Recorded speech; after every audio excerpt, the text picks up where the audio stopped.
Ignition sequence start. 6, 5, 4, 3, 2, 1. Here we go. We bring you this special radio broadcast. It's starting. I'm sure a lot of people think this is just some radio shtick. Let's talk to these people. Let's talk about culture. It's a primitive culture. Let's talk about what's best in life. What is best in life? Crush your enemies, see them driven before you, and hear the lamentation of your women. Talk about crushing your enemies. This time, it's for real. Let's talk party politics. But don't expect the same old kind of talk radio show. But a new wind was about to blow. On this show, you get the high-flying conservative columnist from National Review Online, Jim Garrity, and the wit and wisdom and experience of broadcast veteran Mickey White. So let's get to it. This is the Jim and Mickey Show. Making your way in the world today takes everything you've got. Welcome to the Jim and Mickey Show, brought to you by Gary's Old Town Tavern in Boston, now fully redesigned from the accidental demolition of 1993. As our founder Gary said to a rival bar back then, face it, you're a bunch of losers. It's nothing to be ashamed of. It's your nature. It's the way God made you. You're part of his master plan. And if it weren't for you guys, how do we know who the winners are? That Boston-themed sponsor is beginning the Jim and Mickey Show. I am Jim Garrity, joined by Mickey White. Welcome to episode 21. And Mickey, today we aim to make our listeners' day, don't we? Well, we usually aim to make their day, but in this case, we'll be able to make the day of, I'm going to guess, at least 48 of the states that listen to us. And of course, now it's probably a good time to go ahead and shout out that we have listeners in almost every state and in many countries across the world. And yet I feel like really only 2 of them are going to get offended this morning. Okay. I was going to say, are you talking about the region, or I was the Make My Day reference? I thought you were going to talk about your movie-going experience of the past weekend. I'm a very unique, special American in that I'm apparently the last person to see American Sniper.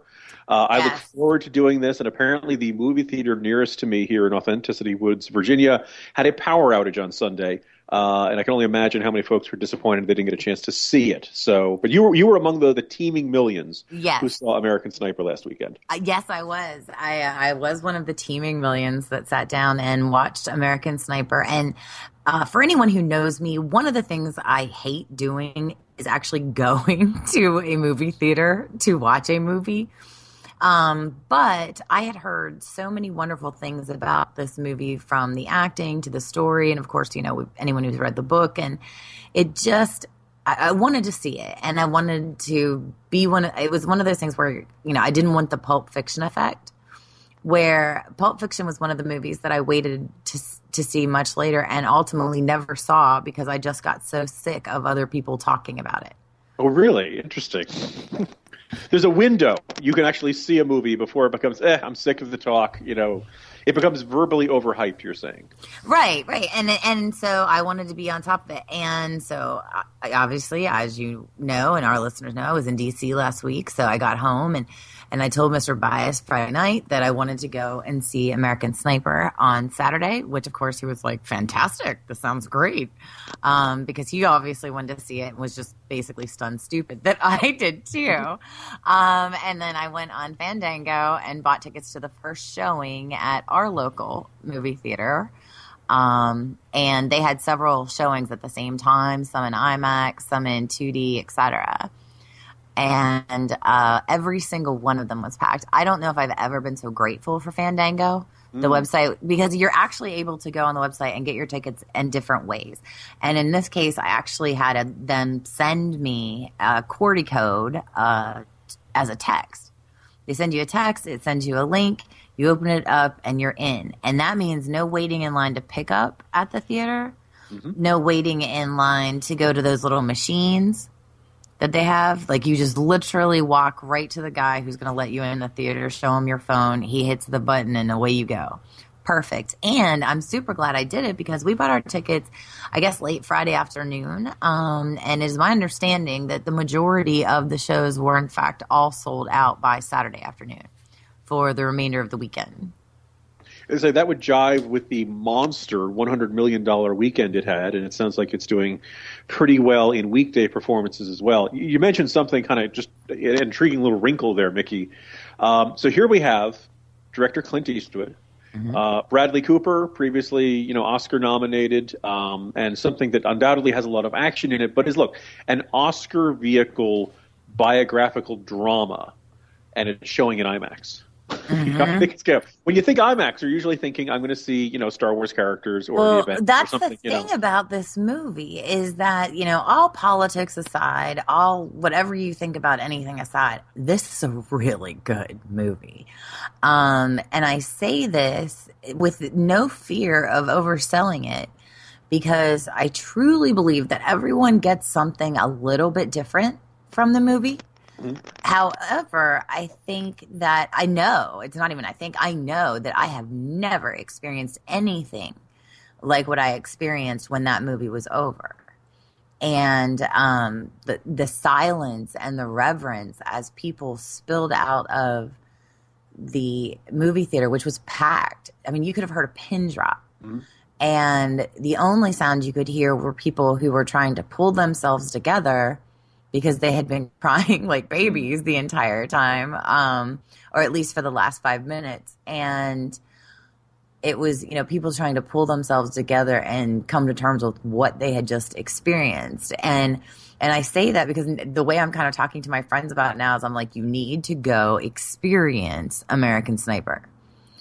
And even if you're one of those people who would normally stay home for this type of movie, it's worth going to see because it's worth experiencing it with other people. Interesting. It's meant to be a communal experience. I think it serves a purpose in that sense. Yeah. I mean, I don't know how they meant it to play, but yeah, it certainly does. But I was going to say, I don't want to have a New Republic moment here, which is to say, I'm making fun of the magazine for writing a review of the movie based on the trailer, right? Which is generally. It's a new lower standard in the world of film criticism. The idea. So I want to preface this by saying I haven't seen it. I've read the reviews. I've seen all the discussion of it. Well, that's actually good because then you have no preconceived at this point. You haven't seen it. There you go. I'm wondering about why this one is turning out to be clearly it has struck some sort of chord that we've had. Similar war movies, I think the vast majority of movies we've seen since the Iraq War began would be characterized as anti-war movies. There are a couple I think some might put in the other category, Hurt Locker, and other ones that were a little more. I've heard Lone Survivor, Hurt Locker. Yeah, Lone Survivor. Here's the thing: the Navy SEAL movie, Act of Valor. But tell me your thought, and then I have a thought to. Here's the thing: put that out there. I would not, after seeing it. I would not categorize this as a war movie. I would categorize this as a biopic for sure. But the bio part of it is that he's a soldier, and it deals with what made him that way, what made him so good at what he did, and why he was so committed to it. This should be no spoiler here. It's love of country. And it also deals with the complexity of being in a military life and relationship and having a family that, is waiting at home for you and waiting for that call to come. And there are some moments in the movie that are so gripping, and there are moments in the movie that are so funny. And there are moments in the movie, and I'm not going to lie, that I was sitting there thinking, like, this is going to make a great video game. But at the same time, it was more to the effect of, that's because, if anyone's ever played Call of Duty, there were scenes that had that kind of feel to it. But having said that, it was just an amazing tribute to a man that I think that a lot of people, relate to both being the hero and the flawed character. And also, I think that people, especially the veterans that I watch with, I don't know if our listeners know this or not, that Mr. Bias actually is a veteran. He was a Navy man. And he was very emotionally moved by it, as were others. And it's not something you see very often in a public setting. So the two things that jumped out at me And by the way, like when I talk about, developing an opinion on a film based on a trailer, the first trailer I saw for the film was a couple of Sundays ago watching the NFL games when I brought my older son and my dad. And so my son, who is 7, starts asking a lot of questions based on the trailer. It's the one where the trailer depicts him talking at home with his pregnant wife. Yes. And then he comes under fire. And first of all, I'm sure that ad made a lot of people say, wow, I need to see that. I mean, about as gripping and emotional and high stakes in a moment as you could do to grab a viewer. But I think it's that twin two sides of the coin aspect of it. That this is, yes, a large portion of this story is a war story and depicts him, doing his duty in places like Iraq. But so much of the story also is a story at home. And Hollywood has made movies about PTSD and the challenges veterans face, and they've made war movies. I don't know how much, and certainly no one has done with this level of craftsmanship. And, told both stories at the same time. And you're getting a good read on it for not having seen it, in the sense that there are so many layers to this movie that I found it very difficult to describe it to people outside of just telling them to go see it. And that's what I would tell our listeners as well. Regardless, go see it. I do encourage you, if you can afford it, to get out and see it in a theater, because it is certainly well worth it to experience that side-by-side feeling with others. And, it's one of those things, too, that, obviously there are some people that had a very negative reaction. But I can't understand how that would even be possible. Well, I was going to say, one of the things that, whether it's that scene or just throughout the entire movie, this is a depiction of military life that isn't sugar-coated, that undoubtedly depicts the painful parts, the hardness of the hard parts of the separation, the fear of those left behind with their loved ones in a war zone. And I think because it shows the pain, audiences know that it's honest. That it's not that it's one of those things where they can stand to watch that if they feel like, look, this is not just something we're making up. We're not over dramatizing it. This is things that were really lived by these people. And I also got to point out, look, the Chris Kyle's spouse, Tara, I believe is her name. Taya. Yeah, her being able to her endorsement of this movie, I think, makes a huge difference to people. Well, and one of the things that she said is that this is how her children will remember their father. And, that's the heart of the movie right there. Chris Kyle was the greatest American sniper by the number of kills, but I believe it was his father who said he would have been more concerned about the number of people he saved. Wow, what an epitaph.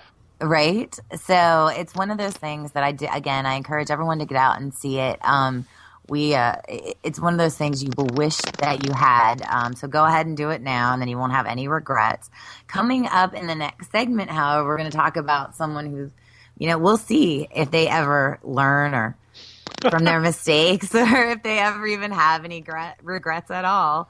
So we'll be talking about the Patriots next in the next segment. So stay with us. I'm Mickey White, and he is Jim Garrity. We'll be right back. Keep it here on the Jim and Mickey Show. Just wanna catch you. It's electric when you hit my lips.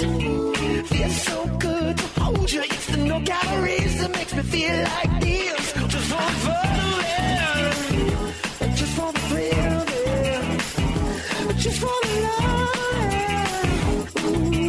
just want the taste of it. Diet Coke.